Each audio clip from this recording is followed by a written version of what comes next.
Timnas Indonesia resmi naik 8 peringkat dalam ranking FIFA terbaru. Iya, FIFA telah merilis ranking terbaru pada Kamis 4 April 2024. Dan dalam rilis tersebut, Timnas Indonesia mendapat apresiasi khusus karena berhasil melonjak 8 peringkat. Kini, Timnas Indonesia telah berhasil naik dari posisi sebelumnya di peringkat ke-142 menjadi posisi ke-134 dalam ranking FIFA.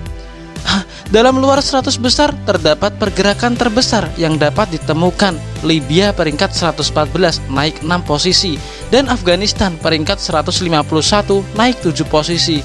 Telah mencatat kenaikan yang mengesankan. Demikian tulis FIFA dalam rilis resminya.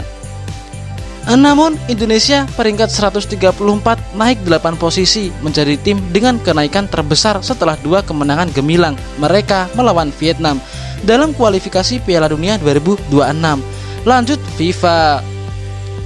Kenaikan pesat Timnas Indonesia dalam ranking FIFA tidak lepas dari 2 kemenangan cemerlang mereka atas Vietnam dalam kualifikasi Piala Dunia 2026 zona Asia yang digelar pada Maret 2024 kemarin. Teka-teki 2 calon pemain naturalisasi baru Timnas Indonesia, Calvin Verdong dan Ole Romeni. Iya, 2 pemain asing diproyeksikan bakal menjadi personil baru Timnas Indonesia melalui proses naturalisasi. Namun hingga kini, PSSI masih enggan membeber 2 calon pemain naturalisasi itu. Berdasarkan kabar yang beredar, Calvin Verdong dan Ole Romeni menjadi nama yang senter dikaitkan untuk naturalisasi PSSI. Calvin Verdong merupakan pemain yang berposisi sebagai bek. Saat ini, pemain berumur 26 tahun itu tengah membela tim Belanda NEC Nijmegen. Sementara itu, Ole Romeni merupakan striker berumur 23 tahun milik klub Belanda yakni FC Utrecht. Exo PSSI Arya Sinulinga mengakui jika pihaknya tengah berupaya untuk melakukan proses naturalisasi kepada 2 pemain.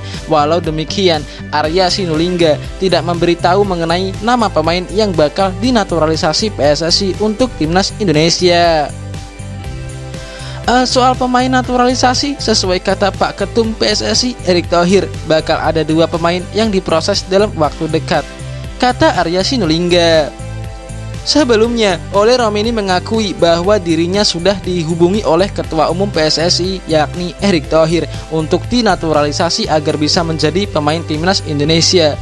Di samping itu, pelatih Timnas Indonesia Sintayong pun telah membidik Calvin Verdong dan Romeni saat berkunjung ke Belanda beberapa waktu lalu.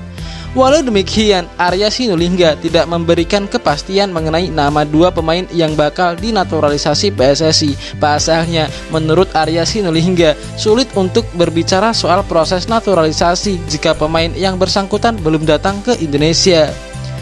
Arya Sinulinga menambahkan PSSI tak mau sesumbar mengenai proses naturalisasi pemain. Saya tidak mau berbicara Calvin seperti ini. Yang pasti kalau dia belum sampai ke Indonesia, kami tak mau berbicara.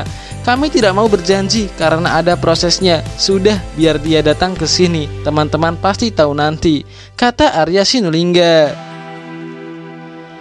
Arya Sinulinga menjelaskan pemain yang ingin dinaturalisasi memang diharuskan untuk datang ke Indonesia. Mereka harus datang ke sini karena mereka mesti pergi ke kedutaan besar mereka untuk menyatakan ingin pindah kewarganegaraan, kata Arya Sinulinga. Batal libur sebulan, Liga 1 kembali dilanjutkan usai Lebaran. Iya, PT Liga Indonesia Baru atau LIB memutuskan untuk tidak menunda Liga 1 2023-2024 terlalu lama. Kompetisi akan dilanjutkan lagi mulai 15 April mendatang. Hal tersebut diputuskan PT LIB setelah menggelar pertemuan daring dengan para pemilik klub Liga 1 2023-2024 pada Kamis kemarin. Kompetisi akan kembali digulirkan beriringan dengan digelarnya Piala Asia U23 2024. Awalnya, kompetisi akan diliburkan selama sebulan lebih demi mendukung kiprah Timnas U23. Namun, setelah mendapat gelombang kritikan, akhirnya kompetisi diputuskan tidak libur terlalu lama. Dalam Club Owners Meeting ini kami mencari win-win solution untuk semua pihak. Akhirnya kami memutuskan bahwa pekan ke-31 BRI Liga 1 2023-2024 akan kembali bergulir pada 15 April 2024, kata Direktur Utama LIB Ferry Paulus.